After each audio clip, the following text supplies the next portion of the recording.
The neon sign of the Broken Spoke buzzed with an electric hum that seemed to harmonize with the distant sound of a steel guitar weeping through the thick oak doors.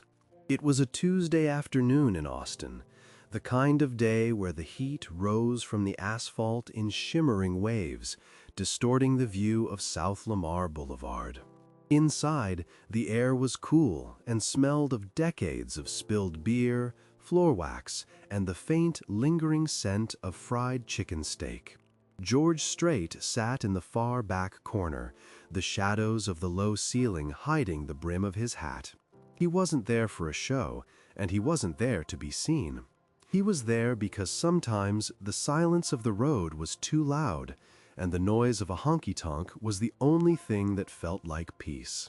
He ran a finger over the condensation on his glass of iced tea, watching the dust motes dance in the single beam of sunlight cutting through the darkness near the stage. A young couple was two-stepping to a jukebox tune, oblivious that the man who sang the song they were dancing to was watching them from the shadows. It was a moment of pure, unadulterated Texas reality, the kind George had built his entire life around. But today, his mind wasn't on the music, nor was it on the tour dates that loomed on the calendar like storm clouds. His mind was drifting back to the ranch, to a feeling that had been gnawing at him for weeks, a subtle disconnect he couldn't quite name. He finished his tea, left a generous tip on the scarred wooden table, and walked out the side door, the blinding sun hitting him like a physical weight. It was time to go home. The drive back to the ranch was a journey through the arteries of the hill country.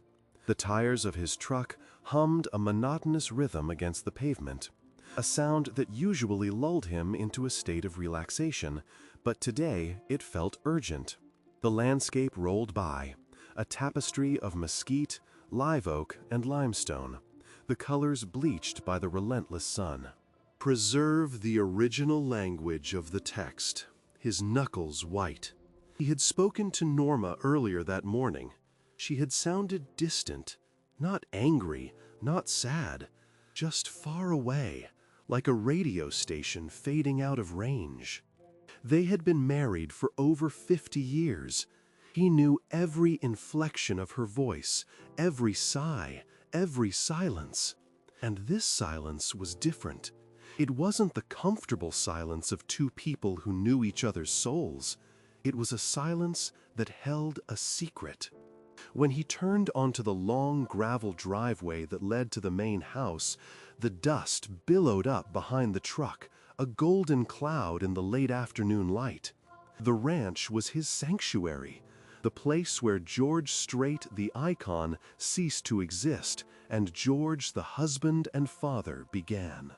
But as he parked the truck and killed the engine, the house loomed before him, silent and imposing. Norma's car was gone. She had mentioned going into town for supplies, a trip that usually took hours. He was alone. He walked into the house, his boots echoing on the hardwood floors.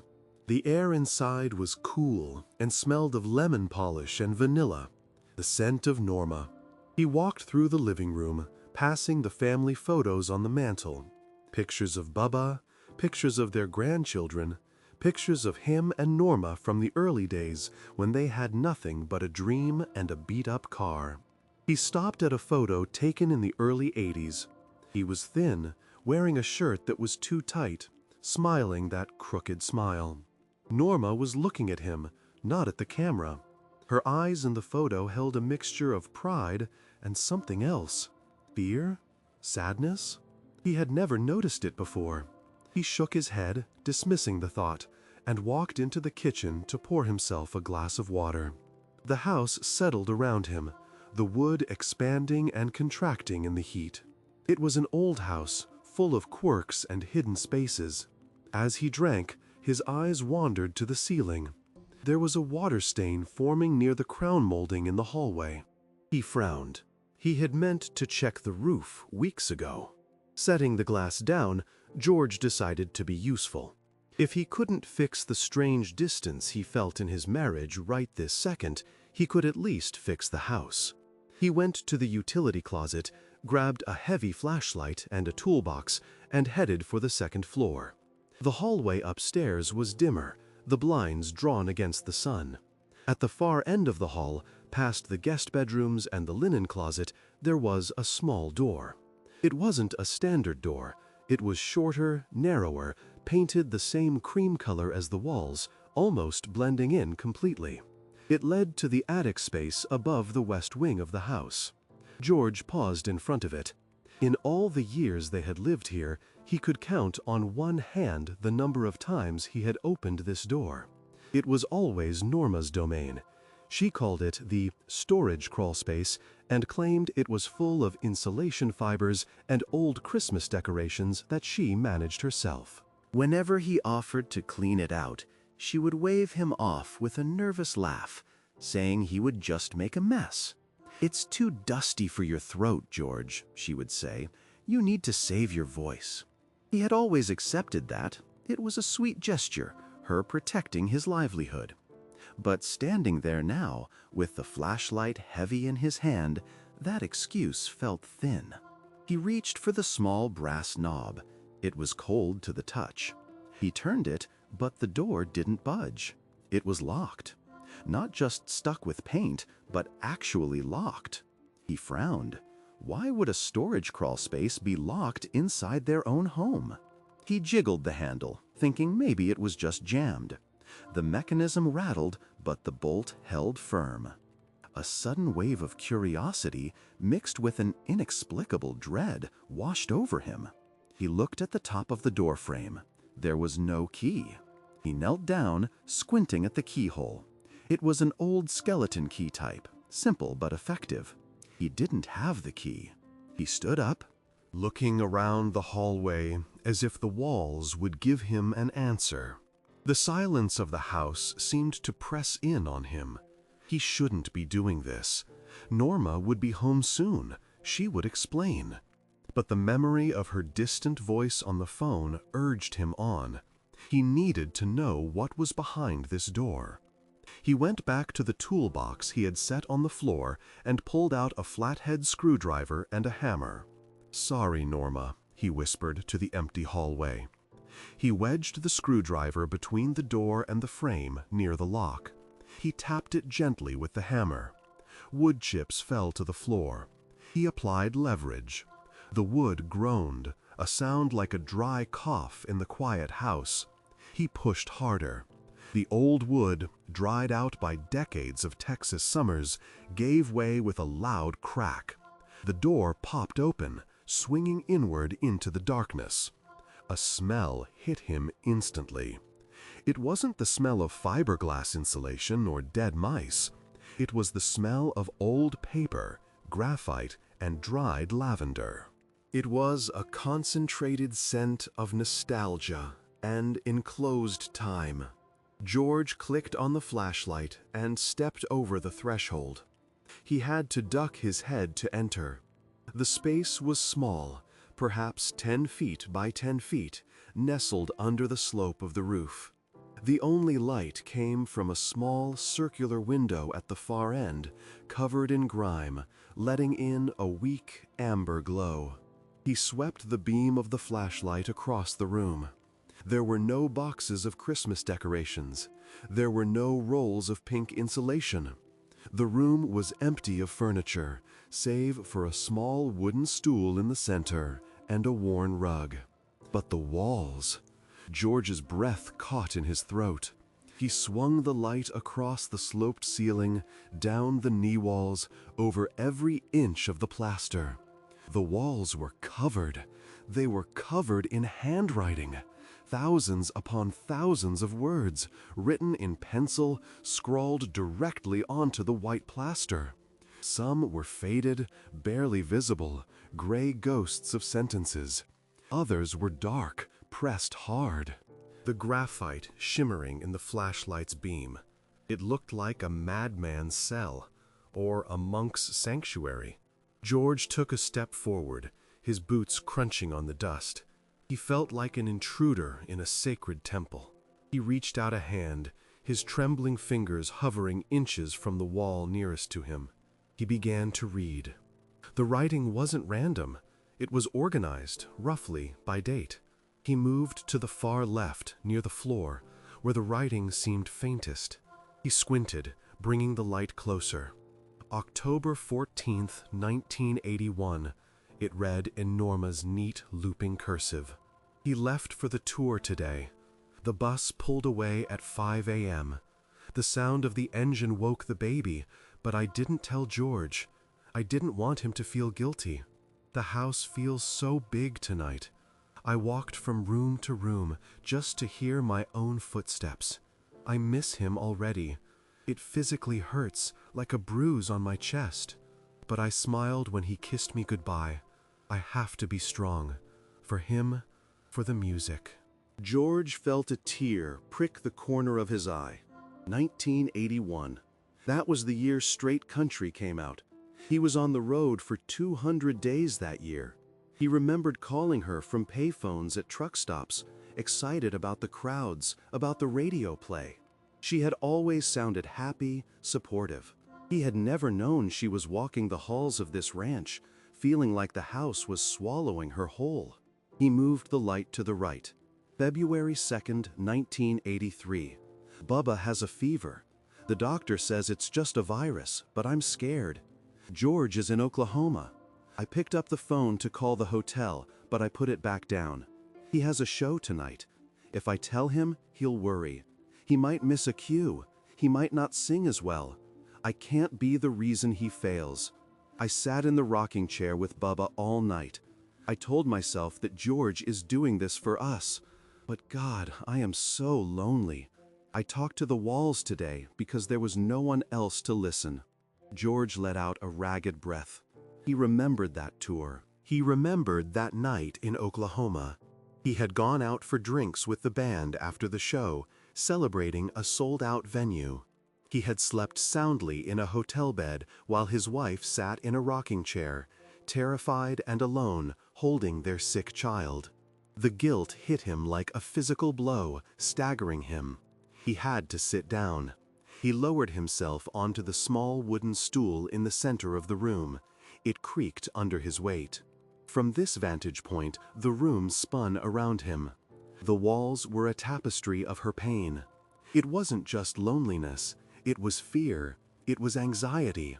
It was the crushing weight of being Mrs. George Strait.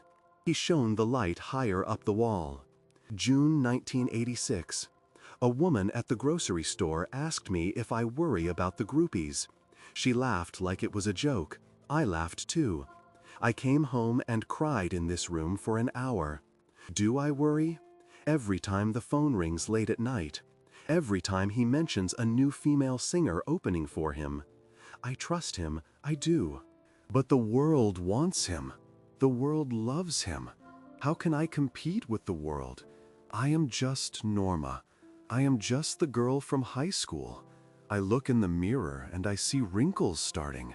He looks the same. He is the king. I am just the keeper of the castle. George wiped his face with his hand. He had never given another woman a second thought. Norma was his rock, his life. But he had never realized that his fidelity didn't erase her insecurity.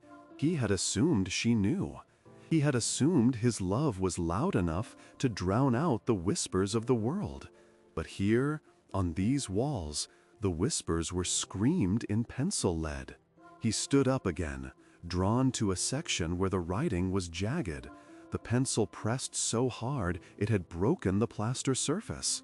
July 1995. The press is outside the gate again. They want a quote about the new album. I feel like an animal in a zoo. I can't go to the garden. I can't hang laundry. I am trapped. George says to ignore them. It's easy for him.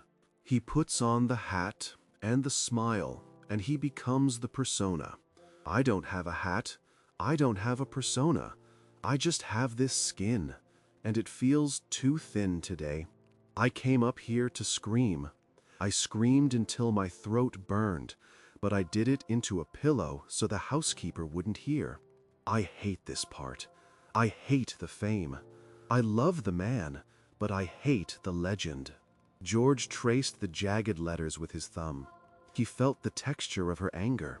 She had shielded him from this. Every time he came home, the house was peaceful, the press was handled, the gate was closed. She had absorbed it all. She had been the filter that caught all the toxicity of fame so that he could drink pure water. The timeline continued, wrapping around the room. The years flowed by in graphite. The deaths of parents, the struggles with the ranch, the quiet moments of despair that happen in every life, but which she had faced in solitude, because he was on a stage in another state. He found entries about their daughter, Jennifer. He steeled himself. He didn't know if he could read those. He moved the light to a corner near the floorboards. June 26th, 1986, the date of the accident. The writing here was barely legible, shaky, stained with what looked like old teardrops that had warped the plaster. The world stopped. The sun shouldn't be shining. How does the grass dare to grow? George is broken. I have to hold him. I have to be the glue. If I fall apart, he will die. I know he will. So I will lock my grief in this room. I will wail here, on the floor, in the dark, so that when I walk downstairs, I can be his anchor. He thinks I am strong. I am not strong. I am dead inside.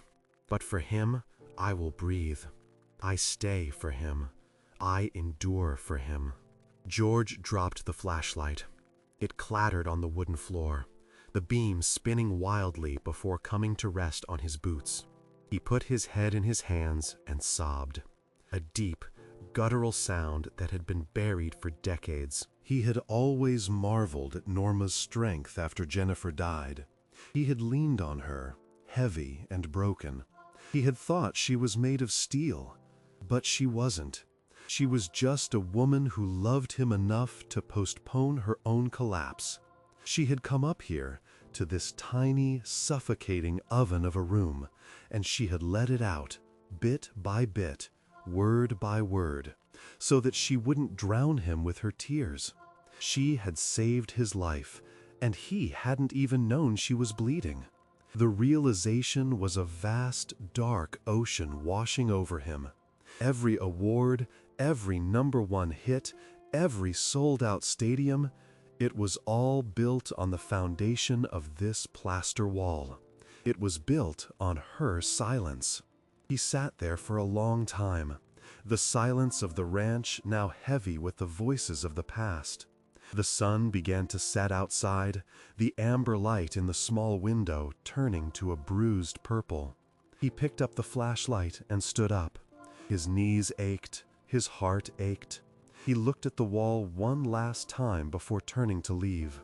Near the door, there was a fresh entry. It was dated from just last week. "He is talking about retiring again, really retiring. I see the fear in his eyes. He doesn't know who he is without the guitar. I have to help him find George again. I'm tired. My hands hurt when I write this, but I have a few more miles to go, just a few more. I love him more than the freedom I lost. I would do it all again, every lonely night, every tear, because when he looks at me, I still see the boy in the pickup truck, and that boy is worth this wall." George stared at the words. That boy is worth this wall. He felt a humility so profound it almost brought him to his knees again. He wasn't the king of country. He was a man who had been carried for 50 years by a woman whose name wasn't on the marquees, but whose soul was written on the plaster of a hidden attic. He heard the sound of a car door slamming outside, the crunch of gravel. Norma was home. Panic seized him. He couldn't let her find him here. Not yet. He wasn't ready. He scrambled out of the room, pulling the door shut. The broken wood wouldn't latch. He pushed the splinters back into place, trying to mask the damage. He grabbed his toolbox and hurried down the hallway, his heart hammering against his ribs like a trapped bird. He made it to the master bedroom just as he heard the front door open downstairs. "George, I'm home!" Her voice floven up the stairs, sweet and familiar. It was the voice that had greeted him thousands of times. But now he heard the fatigue in it. He heard the history in it. He walked to the bathroom and splashed cold water on his face, trying to wash away the redness in his eyes. He looked in the mirror. He looked different to himself. Older, perhaps? Or maybe just stripped of the illusion of his own independence. He dried his face with a towel and walked out to the landing. Norma was at the bottom of the stairs, holding 2 grocery bags. She looked up and smiled. It was the smile from the photos. The smile that hid 1,000 diary entries. "Hey," she said, "did you have a good day? Did you go to the Spoke?" George gripped the banister. He looked at her, really looked at her. He saw the fine lines around her eyes, the way her shoulders slumped slightly under the weight of the bags. He saw the woman who had built a cathedral of sacrifice in the attic so he could build a career on the stage. "Let me get those," he said, his voice thick. He walked down the stairs, not as a star, but as a pilgrim approaching a shrine.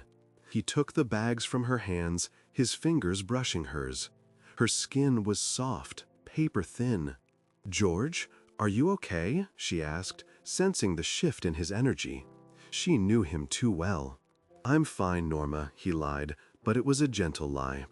"Just glad you're home. The house is too quiet without you." She laughed, a light, airy sound. "Oh, you and your silence. You usually love the quiet." "Not anymore," he whispered, more to himself than to her. He carried the bags into the kitchen, his mind racing. He couldn't unsee what he had seen. He couldn't unread the walls. The secret was out, at least for him. But she didn't know he knew. And that created a chasm between them that he had to bridge. He couldn't just confront her. It would destroy her to know her sanctuary had been breached. It would shame her. She had hidden it for a reason. She didn't want his pity. She didn't want his guilt. She wanted his success. So how could he honor the writing on the wall without exposing her naked soul? He set the groceries on the counter and watched her as she started unpacking. She was humming a tune, one of his songs, "I Cross My Heart." The irony twisted in his gut. He had sung that song to millions, promising unconditional love. She had lived that song in a dusty attic, proving it in blood and graphite. He needed to do something big. Not a diamond necklace, not a new car. Those were things for the George Strait on the album covers. He needed to do something for Norma, the writer on the wall. He needed to acknowledge the sacrifice without revealing the source. As night fell over the ranch, George sat on the porch looking out at the stars. The Texas sky was vast and indifferent. Inside, Norma was watching TV, safe in the assumption that her secret was still locked away. But upstairs, the broken door stood as a testament to the truth. George took a sip of his drink, his mind working furiously. He thought about the entry from 1986. "I stay for him. I endure for him." He thought about the entry from last week. "He doesn't know who he is without the guitar." He stood up, the rocking chair clattering against the wooden planks of the porch. He knew what he had to do. It wasn't going to be easy. It was going to require a sacrifice of his own, a shedding of the skin he had worn for 50 years. He walked back inside, past his wife, and went into his office. He picked up the phone and dialed his manager's number. It was late, but this couldn't wait. "George?" The voice on the other end was groggy. "Is everything okay?" "Cancel the studio time next month," George said, his voice steady and hard as granite. "What? George, we have the musicians booked. The label is expecting—" "Cancel it and call the promoters. I want to talk about the fall tour." "Talk about it? George, the tickets are practically sold out. What's going on?" "I'm not canceling the tour," George said, looking through the open door at the back of Norma's head as she sat on the sofa. "But I'm changing the rider, and I'm changing the schedule. I'm not doing it the way we've always done it. Things are going to change drastically." He hung up the phone before the manager could argue. He walked into the living room and sat down next to Norma. She looked up, surprised. He usually spent his evenings in the office or listening to demos. He took her hand. It was small and warm in his. "Norma," he said. "Yes, George?" "I was thinking," he started, choosing his words with the precision of a songwriter, "about this house, about us." "What about us?" A flicker of worry crossed her eyes, the same worry he had read on the wall. Is he leaving? Is there someone else? "I was thinking," he continued, looking deep into her eyes, trying to convey a lifetime of apology without saying the words, "that maybe I've been looking at my legacy all wrong. I was thinking about the attic." Her hand went rigid in his, her breath hitched. The attic?" Her voice was a whisper, terrified. "Yeah," George said, his heart pounding. He had to tread carefully. "I was thinking the roof needs fixing, and maybe we need to clear some things out, make space for something new." Norma stared at him, her face pale. She was trying to read him, trying to see if he had opened the door. But George Strait was a performer. He kept his face open, innocent, loving. He squeezed her hand. "But there's no rush," he added quickly, seeing her panic. "It's just a thought. For now, I just want to sit here with you." She relaxed, but only slightly. The tension remained. George knew that the journey to redemption had just begun. He had opened the door to the attic, but he had also opened a door to a new reality for their marriage. The writing was on the wall, and for the first time in 50 years, he was finally reading it. The morning sun over the Encino ranch didn't break. It bled into the sky, a slow spreading stain of bruised orange and violent violet that promised another day of unforgiving heat. George was awake long before the light touched the horizon. He lay in bed, his body rigid beneath the high thread count sheets, listening to the rhythm of Norma's breathing beside him. In the past, that sound had been his lullaby, the steady metronome of his life that assured him everything was right in his world. Now, it sounded like a countdown. Every inhalation was a labor she had performed for him. Every exhalation was a sigh she had suppressed.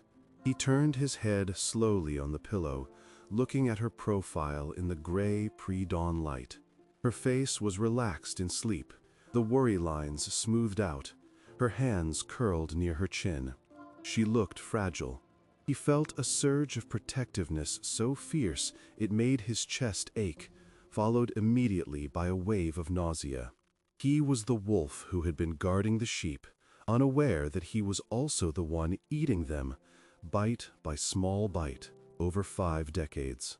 He slipped out of bed, moving with the silent grace of a man who had spent his life hunting in the brush. He pulled on his jeans and a work shirt, skipping the boots for now, walking in his socks to keep the floorboards from groaning.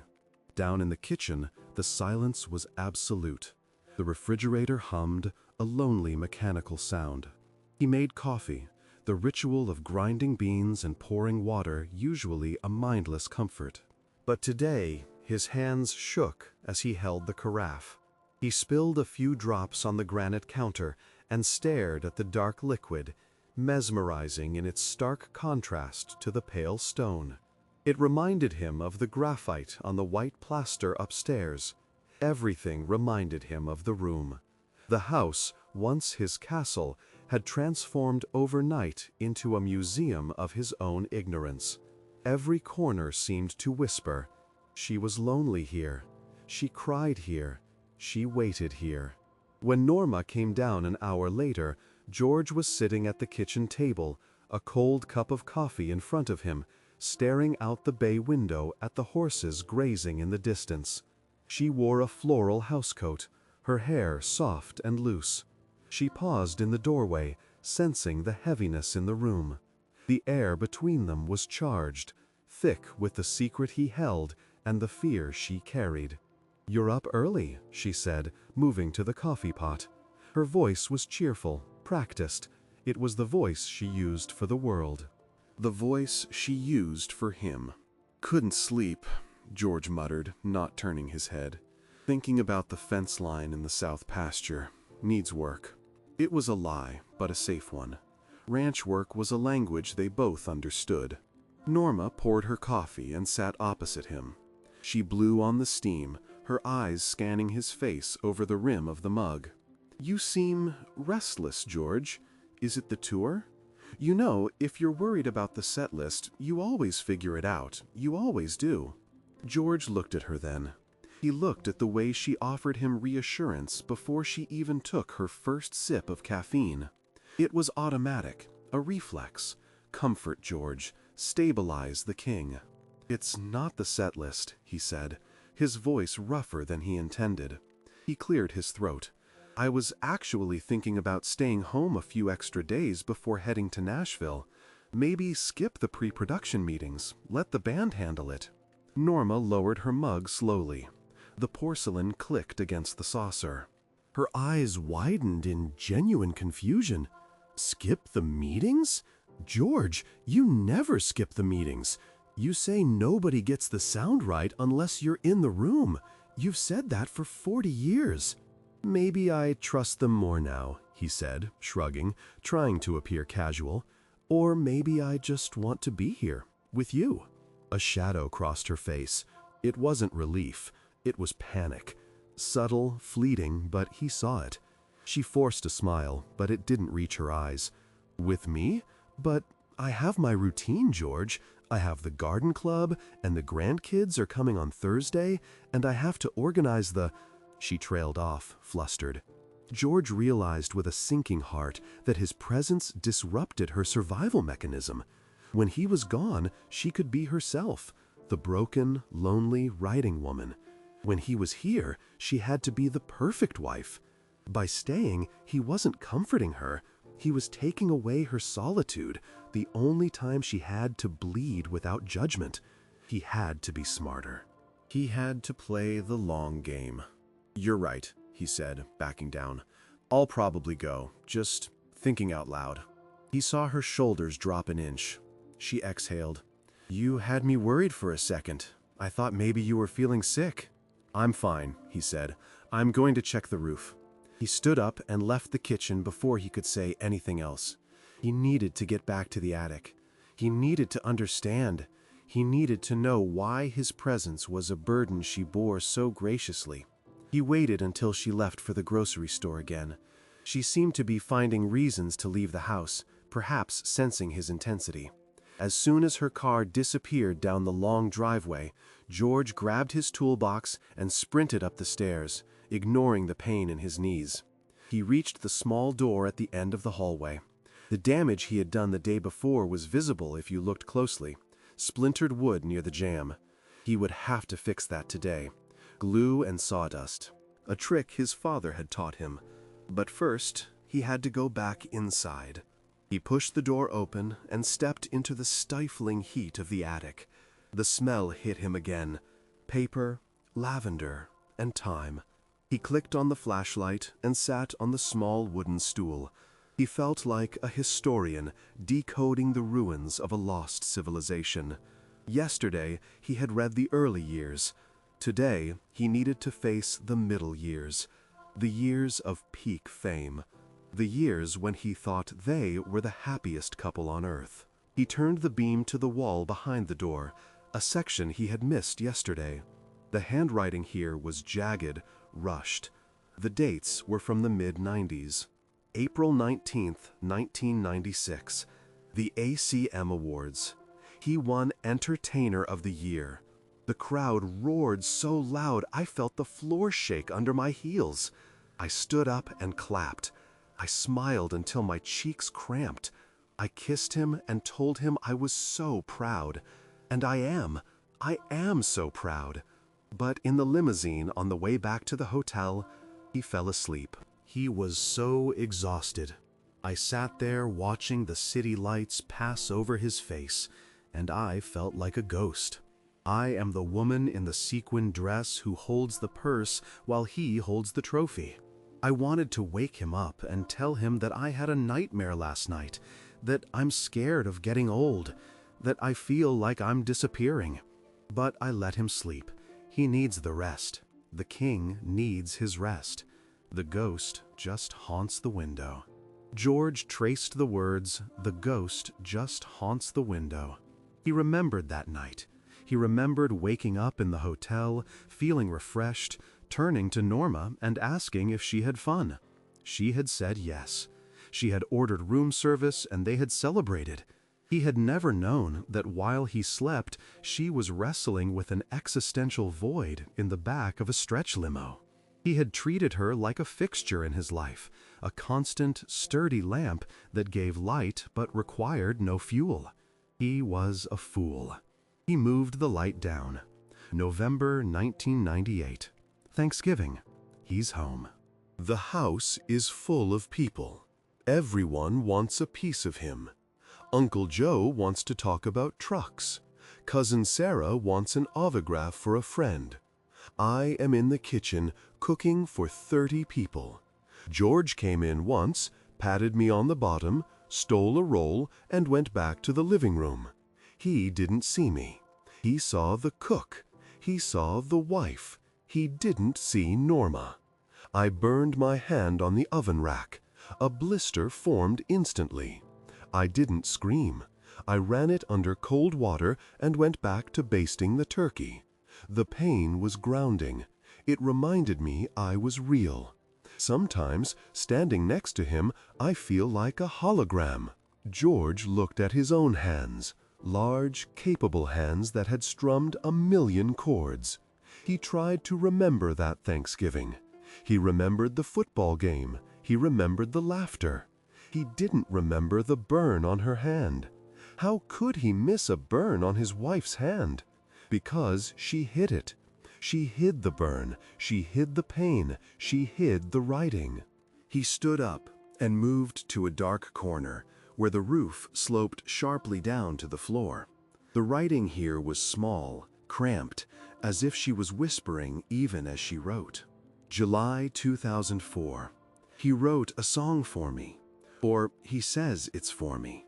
It's a beautiful song. The fans will love it. They will say, look how much he loves her. And he does. I know he does.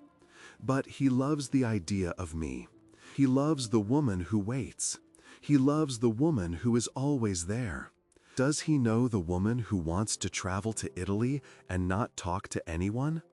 Does he know the woman who hates country music sometimes? Does he know the woman who reads poetry and wishes she had gone to college? No, because I never showed him that woman.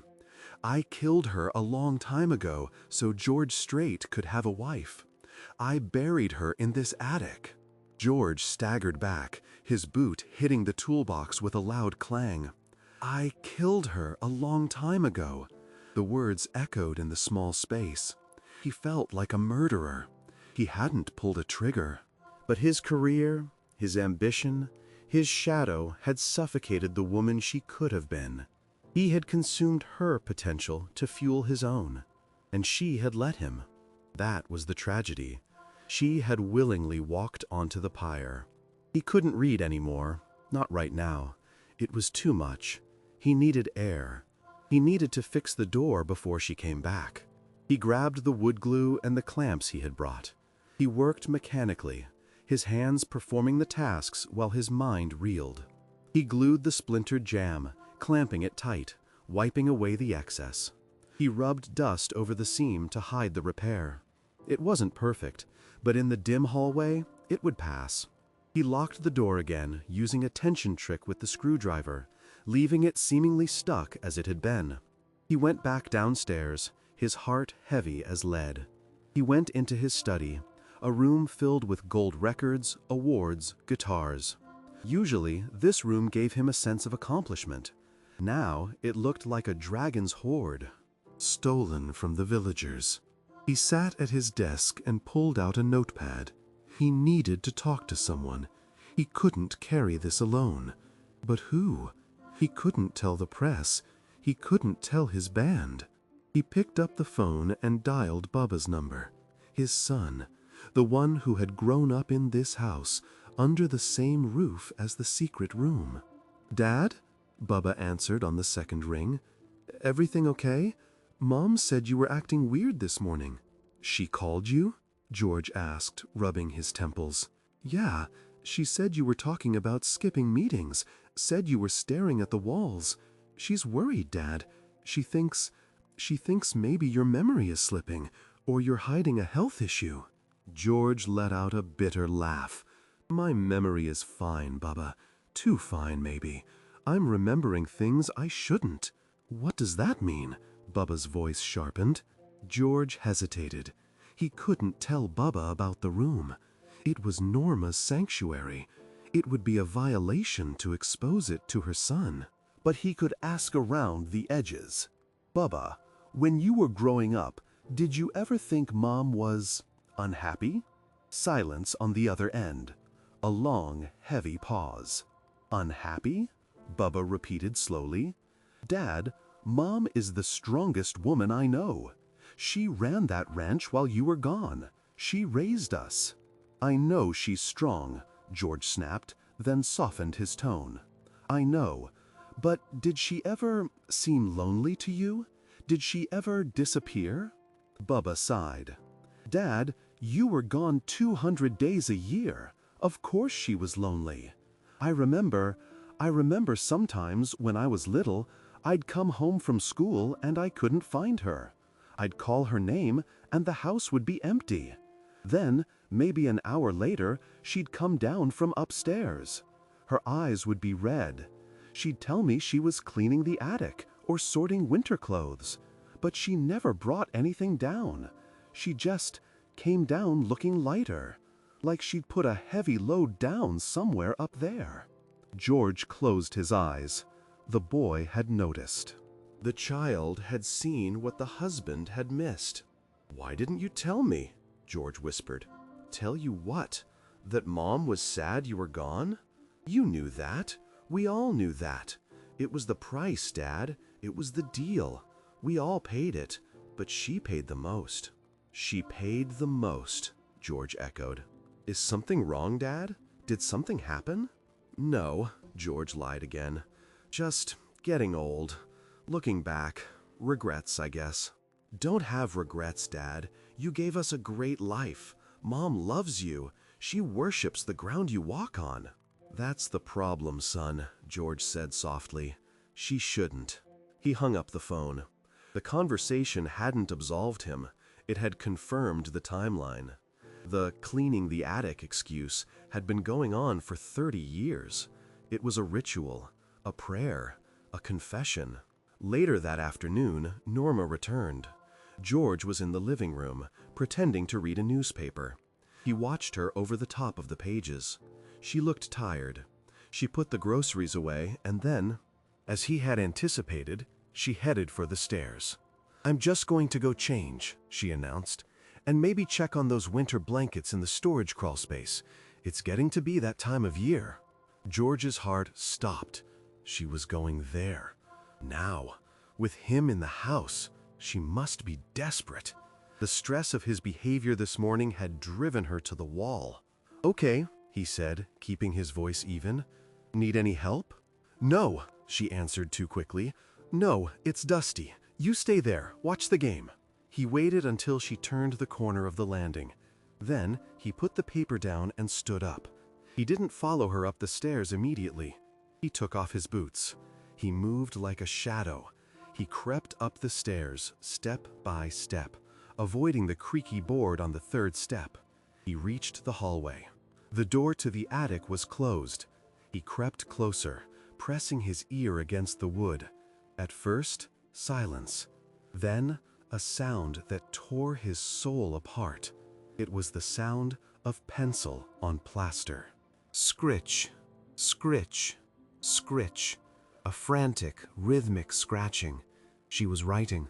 Then a soft intake of breath, and a voice. Her voice, but different, lower, raw.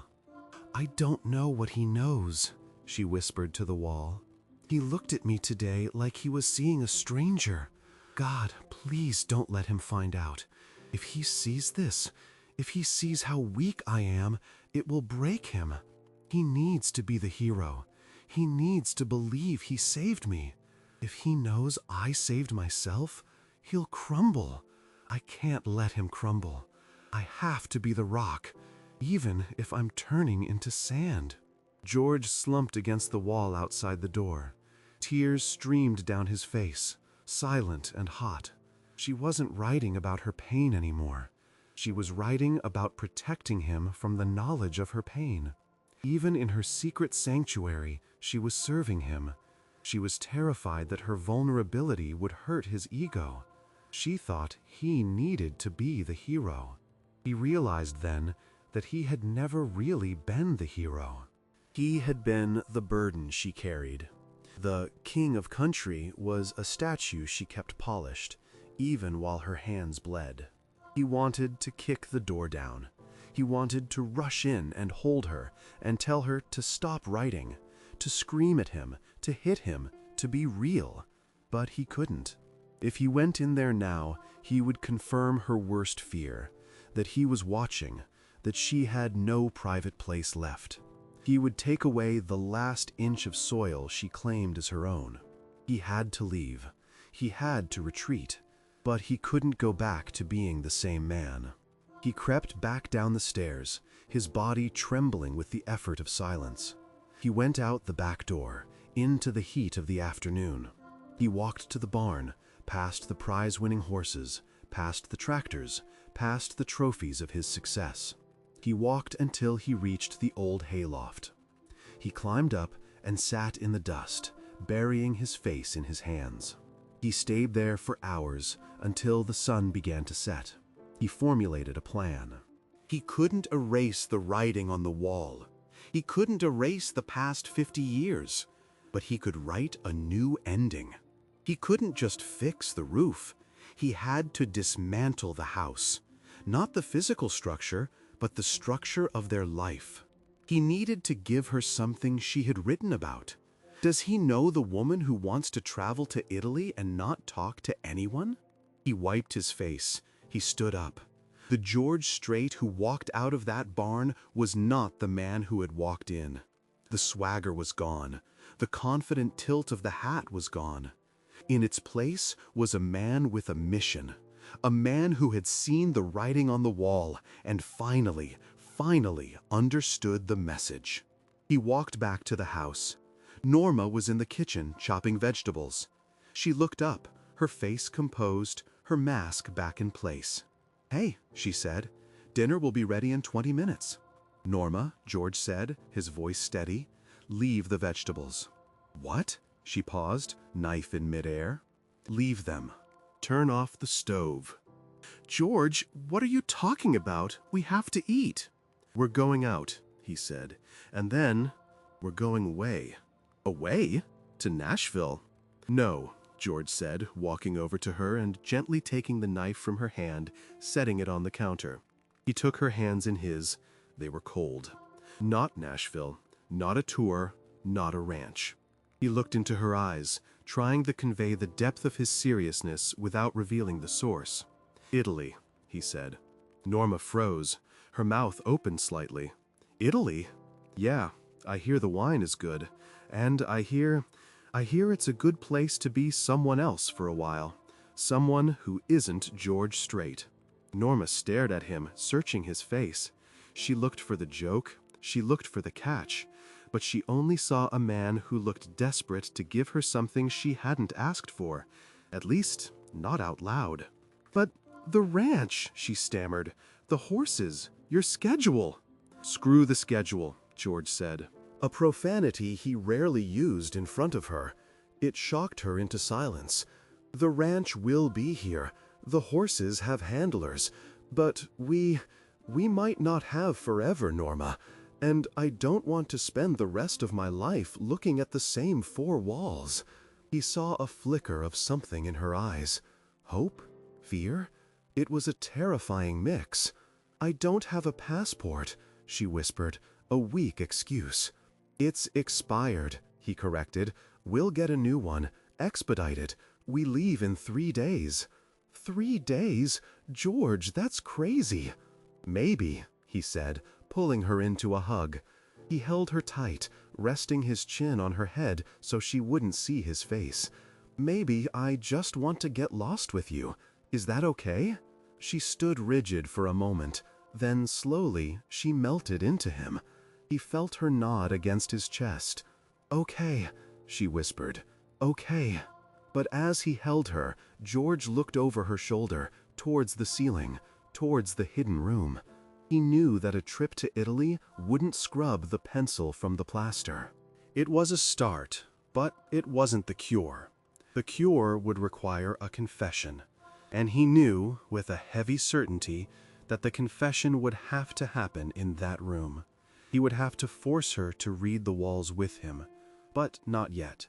First, he had to show her that he could see her. "Go pack," he said softly. "Pack for the woman you want to be, not the woman you have to be." Norma pulled back, looking at him with a strange intensity. "That's a strange thing to say, George." "I'm a songwriter," he deflected with a sad smile. "I say strange things." She turned and walked towards the stairs. George watched her go. He knew she wasn't going to pack clothes. She was going to the attic. She was going to write this down. "He is taking me to Italy. Why? Is he dying? Is he guilty? Or does he just see me?" George waited until he heard her footsteps overhead.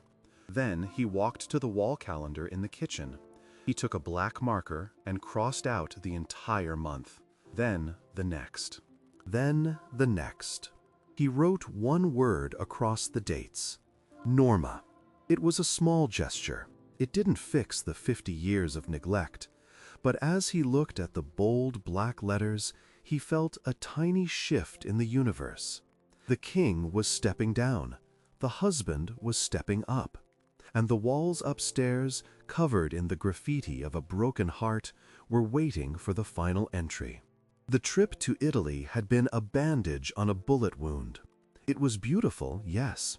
They drank Chianti in Tuscany and watched the sunset over the Arno River in Florence.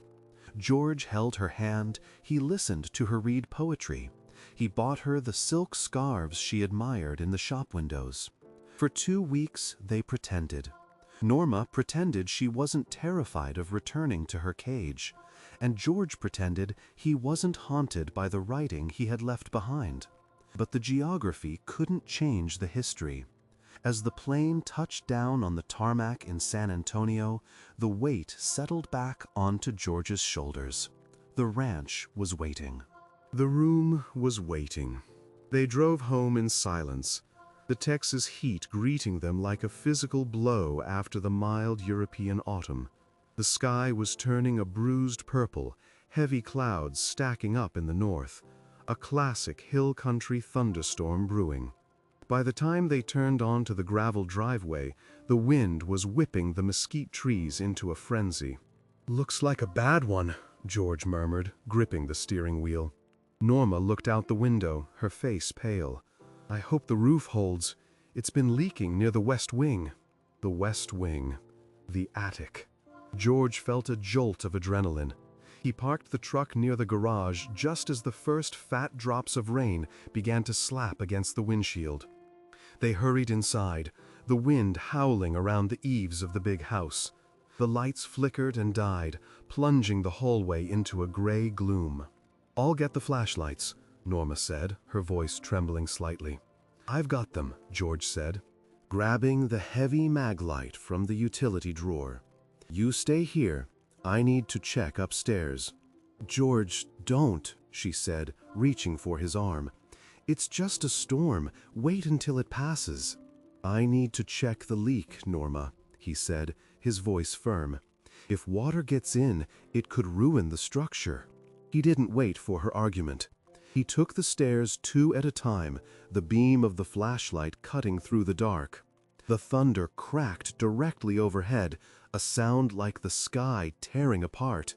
He reached the second-floor hallway. He could hear the rain hammering against the roof, a deafening roar. He ran to the small door at the end of the hall. He didn't care about being quiet anymore. He didn't care about the lock he had picked or the glue he had used. He threw the door open. The smell of ozone and wet dust hit him. He shone the light inside. The small circular window at the far end was holding, but water was trickling down the chimney chase, running in dark rivulets over the plaster. Over the words. "No," George whispered. He rushed into the room, pulling a handkerchief from his pocket, dabbing frantically at the wall. The water was blurring a section from 1999. The graphite was smearing. He felt a panic he hadn't felt since Jennifer died. He couldn't lose this. He couldn't let the rain wash away her soul. "George?" The voice came from the doorway. He froze. He didn't turn around. He kept his hand pressed against the wet plaster, protecting a paragraph about her mother's funeral. "George, what are you doing?" Norma's voice was small, terrified. She was standing in the hallway, a candle in her hand, the flickering light casting long, dancing shadows. George slowly lowered his hand. He turned to face her. The flashlight beam hit the floor, illuminating the dust motes swirling between them. "I'm trying to save it," he said, his voice breaking. Norma took a step back. She looked at the walls. She looked at him. The realization hit her with the force of the thunder outside. He knew. He had been here. He had read it. "You," she gasped, her hand flying to her mouth. The candle shook in her grip. "You weren't supposed to see this. You broke in." "I did," George admitted. He stepped toward her, but she shrank away, her back hitting the doorframe. "It's just scribbles," she stammered, tears spilling over her lashes. "It's just crazy talk, George. I was just venting. It doesn't mean anything. I love you. I love our life. Please, don't look at it. I'll paint over it. I'll get a bucket right now. I'll fix it." She turned to run, to flee the scene of her exposed vulnerability, but George was faster. He crossed the small room in 2 strides and caught her wrist, not roughly, but with an anchor's weight. "Norma, stop," he said.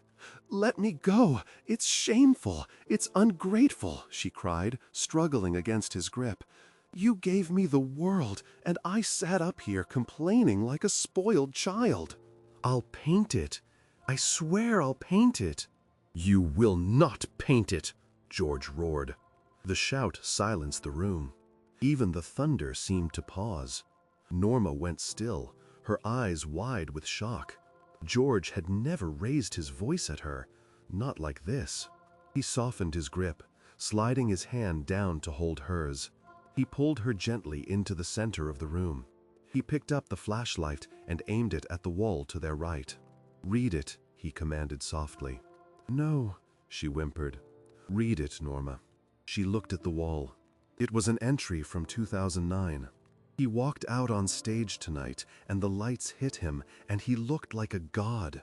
"I stood in the wings, and I felt so small I thought I might disappear. But then he looked over at me and winked, just for a second, and I breathed again. I live for the winks. I starve for the rest." "Is that ungrateful?" George asked, tears streaming down his face. "Is that shameful?" "It's weak," she whispered. "It's the strongest thing I've ever read," George said. He moved the light to another section. "And this one. When I was in the hospital with the infection, you wrote, 'I will bargain with God. Take my voice. Take my hands. Just let him keep his song.'" He looked at her, his eyes burning with an intensity that stripped her defenses away. "You offered your life for my career, Norma, and you wrote it on a wall because you didn't want to burden me with the weight of your love." Norma collapsed. Her legs gave way and she sank to the floor, sobbing. It was a guttural, raw sound, the sound of 50 years of silence finally breaking. George dropped to his knees beside her. He didn't try to hush her. He didn't tell her it was okay. He just held her.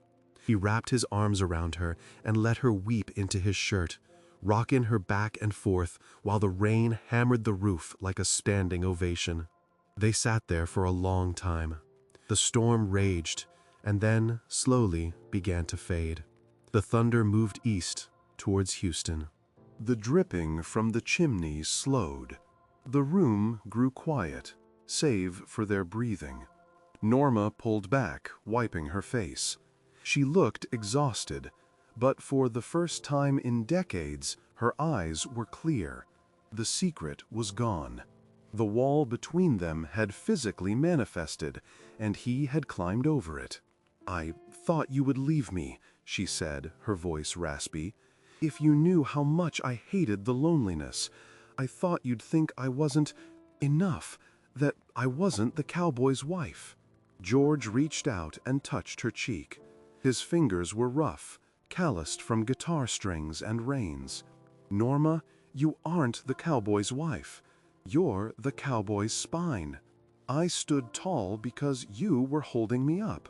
I was too blind to look down and see the foundation." He stood up, his knees popping, and offered her his hand. She took it and rose. She looked around the room. The scribbles covered every inch. It looked chaotic, manic even, but through George's eyes, she saw it differently now. "What do we do?" she asked. Do we clean it?" George looked at the walls. He looked at the water stain that had blurred the entry about her mother. "No," he said firmly. "We don't clean it, we don't paint it, and we don't fix the plaster." He walked to the door. "We're going to seal it." "Seal it? I'm going to put a dehumidifier in here. I'm going to fix the roof from the outside so it never leaks again." And then he reached into his pocket and pulled out the skeleton key. He had found it in her jewelry box weeks ago, but hadn't admitted it until now. "We lock it," George said, "not to hide it, but to keep it safe." He looked at her with a solemnity she had only seen when he sang Amarillo by Morning. "This room is a church, Norma. It's the church of us. It's where you paid the price for my glory. I want it to stay exactly as it is. When I'm gone, when we're both gone, I want this to be here. So if anyone ever asks who George Straight was, they can come up here and see that he was just a man who was loved way more than he deserved." Norma touched the wall one last time.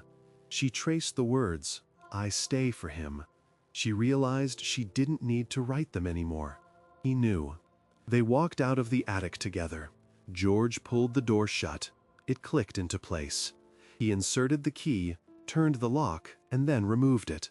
He took Norma's hand and placed the cold metal key in her palm. "You keep the key," he said.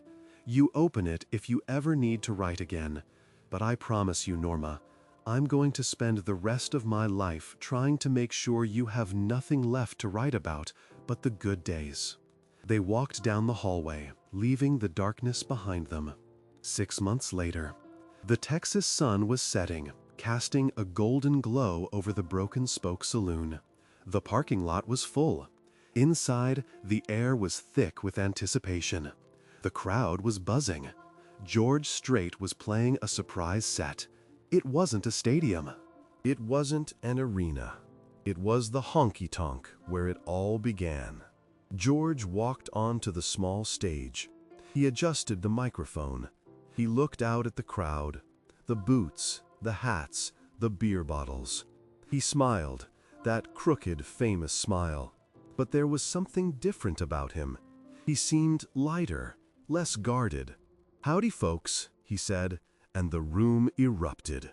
He waited for the noise to die down. He picked up his acoustic guitar. "I'm gonna play some old ones tonight," he said.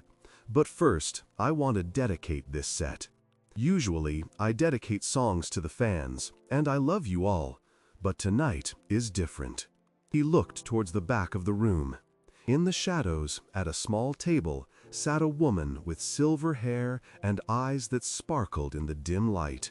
She wasn't hiding anymore. She was watching him, and she was smiling. "This is for the keeper of the castle," George said, his voice thick with emotion. "For the one who wrote the story, while I was just singing the chorus." He strummed the first chord. It wasn't a hit song. It was a melody he had been working on for 6 months, a simple waltz. He began to sing. "The walls are white and the pencils gray. You gave your life while I was away. I built a name on neon lights. You built a home on lonely nights. I read the writing, I saw the pain. I'll never leave you in the rain again." The crowd went silent. They didn't know the song. They didn't know about the attic. They didn't know about the storm or the trip to Italy. But they felt the truth of it. They watched the king of country look at his wife, and for the first time, they saw the man beneath the hat. Norma watched him from the table. Her hand rested on her chest, where a small skeleton key hung on a silver chain beneath her blouse. She felt the metal warm against her skin. She didn't need to write it down. Not tonight. The diary was closed, the room was locked, and the man on stage was finally, truly home. George finished the song. He didn't bow. He just tipped his hat to the woman in the back. And as the applause washed over them, loud and thunderous, it didn't sound like fame anymore. It sounded like forgiveness.